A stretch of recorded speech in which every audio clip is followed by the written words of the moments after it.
Hello friends, आप सभी का एक बार फिर से स्वागत है हमारे यूट्यूब चैनल डबल ए वैदिक ज्ञान केडी में। और जैसे कि हम पढ़ रहे थे 6th सेमेस्टर का एक सब्जेक्ट बायोटेक्नोलॉजी में, हमने फर्स्ट यूनिट स्टार्ट कर दिया था। तो फर्स्ट यूनिट में 4 पार्ट हम ऑलरेडी कंप्लीट कर चुके हैं। ये 5th पार्ट है, 5th पार्ट यूनिट का है। लेकिन ये जो नया टॉपिक स्टार्ट हुआ है आपके सिलेबस के according, production of enzyme general consideration. अभी तक हमने ये देखा है मींस जो इंडस्ट्रीज में माइक्रो ऑर्गेनिज्म का यूज होता है अदर कंपोनेंट्स बनाने के लिए, वो कौन कौन से कंपोनेंट्स हो सकते हैं उसके बारे में हमने नॉर्मल पढ़ा था। अपने 4 पार्ट कंप्लीट हो गए थे उसके। 5th पार्ट जो आपके सिलेबस के अकॉर्डिंग दिया हुआ है, important production of enzyme. Enzyme का प्रोडक्शन, हमने बहुत सारी ऑर्गेनिक कंपाउंड्स पढ़ा था। उसके बाद हमने इंसुलिन का प्रोडक्शन देखा था, देन हमने एंजाइम का प्रोडक्शन देखा था। लेकिन एक फर्दर टॉपिक करके दिया हुआ है production of enzyme general concentration, फिर उसके बाद अमाइलेज, कैटालिस, इसमें बहुत सारे पार्ट दिए हुए हैं। मतलब आपको एंजाइम का पूरा यहाँ पे डिफाइन करना है कि माइक्रो ऑर्गेनिज्म की हेल्प से कौन कौन सी प्रोसेस के थ्रू क्या क्या स्टेप्स होते हैं कि एंजाइम प्रिपेयर होते हैं लेबोरेटरी स्किल्स पे। ठीक है, तो चलिए अपने टॉपिक को स्टार्ट करते हैं। प्रोडक्शन ऑफ एंजाइम, एंजाइम का प्रोडक्शन हमें करवाना है। वो कौन कौन से मेथड के थ्रू करवाना है, किस प्रोसेस के थ्रू करवाना है, वो हमें आज देखना है। In general the technique employed for microbial production of enzyme is comparable to the method used for manufacture of other industrial product. The silent feature are briefly describe. देखिए उसके यहाँ पे बोला है माइक्रोबियल प्रोडक्शन के थ्रू हम enzyme का production करवाते हैं। ठीक है, एम्प्लॉयड फॉर टेक्निक है microbial production of enzyme. Enzyme की माइक्रोबियल प्रोडक्शन में मीन्स माइक्रोब्स के थ्रू हम एंजाइम का प्रोडक्शन करवा रहे हैं। इंडस्ट्रियल प्रोडक्ट्स, ये कैपेबल है इंडस्ट्रियल प्रोडक्ट्स बनाने में। मींस कैसे, माइक्रो ऑर्गेनिज्म बहुत सारे इंडस्ट्रियल प्रोडक्ट्स बनाने के लिए कैपेबल है, बहुत सारे ऑर्गेनिक कंपाउंड्स बनाने के लिए कैपेबल है। The silent feature are briefly described. जो साइलेंट फीचर्स हैं मींस कौन कौन से फीचर्स हैं जिसके थ्रू हम क्या करते हैं, प्रिपेयर करते हैं क्या अपना जो एंजाइम है इंडस्ट्रियल लेवल पे। सो फर्स्ट दिया हुआ है सिलेक्शन ऑफ ऑर्गेनिज्म। सबसे पहले मोस्ट जो इंपॉर्टेंट है, सबसे पहले हमें माइक्रो ऑर्गेनिज्म का सिलेक्शन करना पड़ेगा। माइक्रो ऑर्गेनिज्म का सिलेक्शन का मतलब है आपको ऐसा माइक्रो ऑर्गेनिज्म सेलेक्ट करना पड़ेगा जो क्या कर पाए, ज्यादा से ज्यादा प्रोडक्शन कर पाए किसका, एंजाइम का। जो एंजाइम हमें चाहिए उन एंजाइम्स का ज्यादा से ज्यादा प्रोडक्शन कर पाए, कम न्यूट्रिएंट में ज्यादा से ज्यादा प्रोडक्शन कर पाए एंजाइम का। ठीक है, ऐसे इस टाइप का हमें माइक्रो ऑर्गेनिज्म पहले सेलेक्ट करना पड़ेगा, देखना पड़ेगा। फिर उसके बाद इंट्रासेल्यूलर एंजाइम हमें प्रिपेयर करवाना है या फिर एक्स्ट्रा सेल्यूलर एंजाइम का प्रोडक्शन करवाना है, वो देखना पड़ेगा कि कौन से माइक्रो ऑर्गेनिज्म इंट्रासेल्यूलर एंजाइम का प्रोडक्शन करते हैं और कौन से micro organism extra cellular enzymes का प्रोडक्शन करते हैं। तो इन सब चीजों को देखते हुए हमें सेलेक्ट करना पड़ेगा सबसे पहले organism means micro organism. Second आ जाता है फॉर्मुलेशन ऑफ मीडियम। अब उसके बाद जो मीडियम हम बना रहे हैं, फॉर्मुलेशन ऑफ मीडियम का मतलब है जिस हिसाब से हमने माइक्रो ऑर्गेनिज्म लिया उस हिसाब से अब जो भी माइक्रो ऑर्गेनिज्म ने सेलेक्ट किया उसके हिसाब से उसे न्यूट्रिएंट कौन सा चाहिए, वो एरोबिक है, एनारोबिक है, ये सारी प्रोसेस हमें देखनी पड़ेगी कि वो किस तरीके से वो काम करेगा।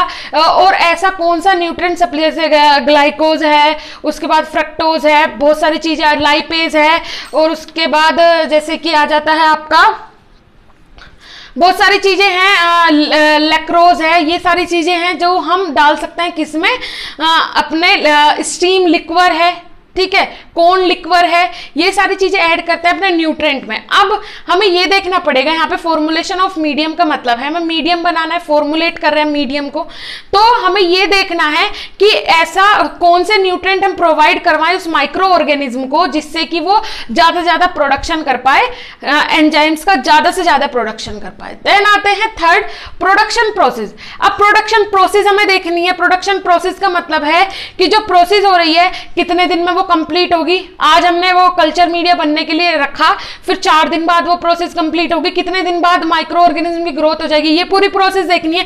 फिर उसके बाद एक चीज हमें देखनी है इसमें मोस्ट इंपोर्टेंट, एरोबिक और एनारोबिक। एरोबिक और एनारोबिक का मतलब क्या है, अगर हम एरोबिक जो हमारा वो माइक्रो ऑर्गेनिज्म है जिसके थ्रू एंजाइम का प्रोडक्शन हो रहा है, अगर वो माइक्रो ऑर्गेनिज्म एरोबिक है, ठीक है, एरोबिक है तो हमें ऑक्सीजन वहां पे सप्लाई करवाना पड़ेगा, ऑक्सीजन वहां पे सप्लाई करवाना पड़ेगा किसमें, जो प्रोडक्शन प्रोसेस है, प्रोसेस में अपना पास आउट करवाना पड़ेगा oxygen.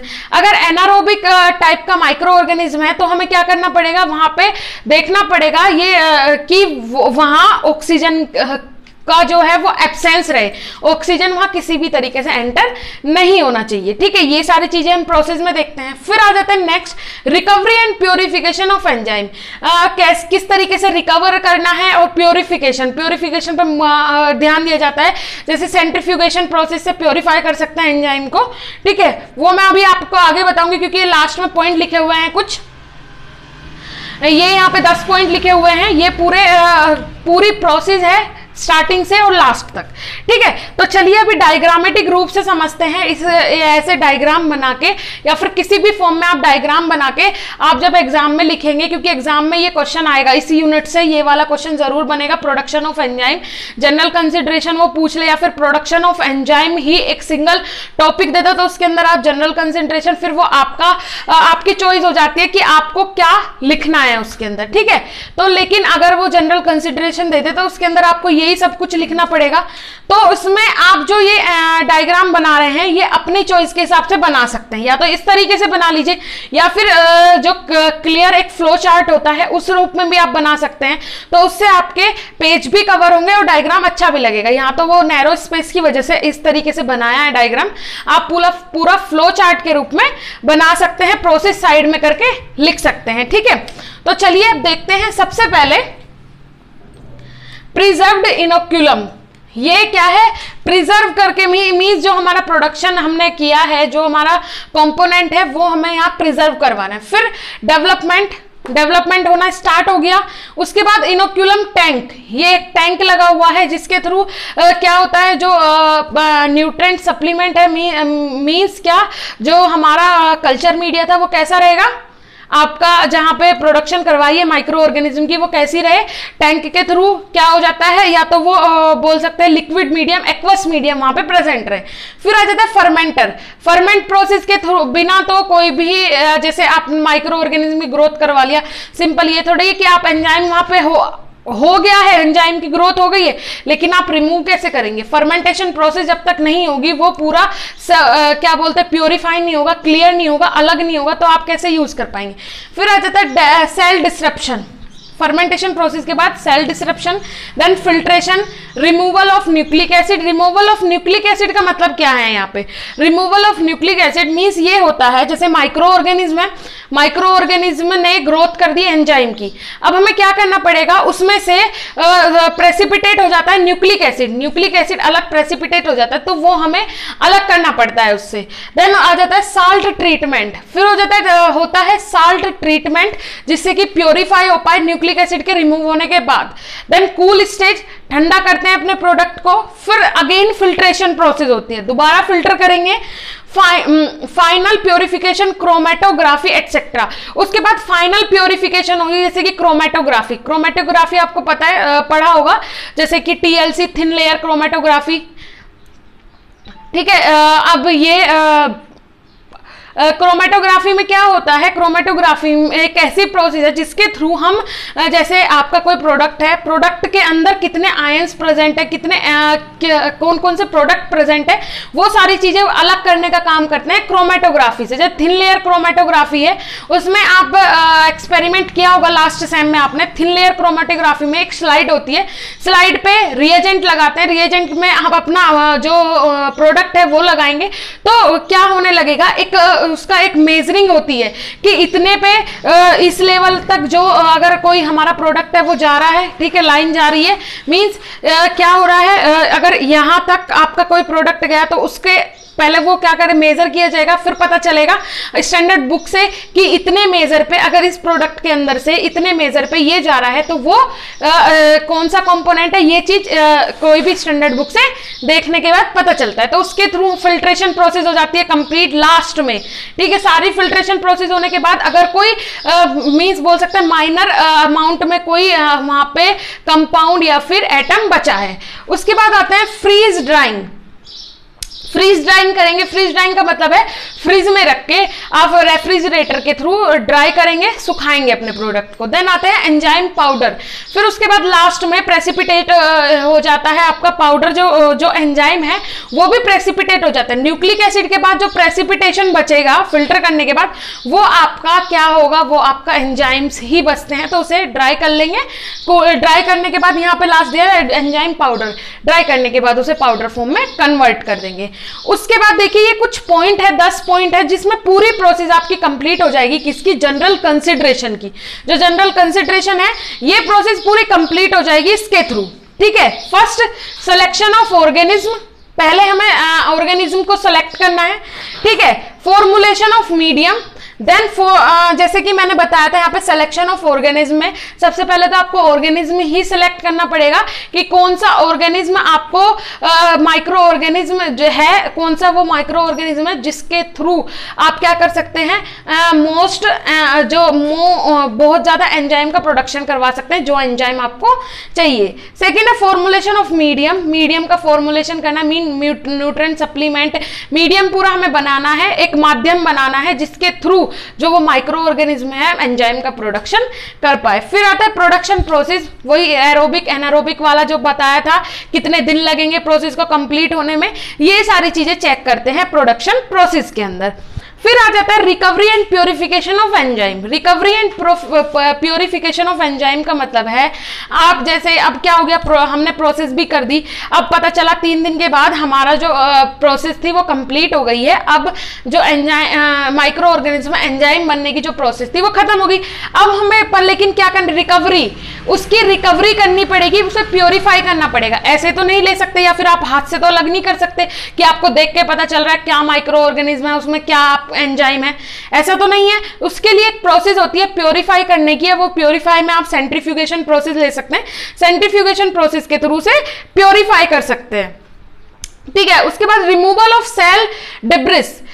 Removal of cell debris का मतलब है उसमें से जो वेस्ट प्रोडक्ट है वो रिमूव होते हैं। उसके बाद रिमूवल ऑफ न्यूक्लिक एसिड, जैसे कि मैंने बताया न्यूक्लिक एसिड का रिमूवल का मतलब है प्रेसिपिटेट हो जाता है। न्यूक्लिक एसिड जो है वो प्रेसिपिटेट हो जाता है, मींस माइक्रो ऑर्गेनिज्म प्रेसिपिटेट हो जाएंगे, तो उन्हें हम क्या करना पड़ेगा, रिमूव करना पड़ेगा, क्योंकि हमें क्या चाहिए था, एंजाइम चाहिए थे। उसके लिए जो न्यूक्लिक एसिड है माइक्रो ऑर्गेनिज्म वो क्या हो जाएंगे, प्रेसिपिटेट हो जाएंगे, तो उन्हें हम अलग कर देंगे, एंजाइम प्रेसिपिटेशन। देन उसके बाद बचेगा, जब हम न्यूक्लिक एसिड को क्या रिमूव कर देंगे, देन बचेगा एंजाइम जो प्रेसिपिटेट फॉर्म में हमें मिलेगा। फिर उसके बाद न्यूक्लिक एसिड के रिमूवल के बाद सबसे पहले जो प्रेसिपिटेट होंगे वो न्यूक्लिक एसिड होंगे।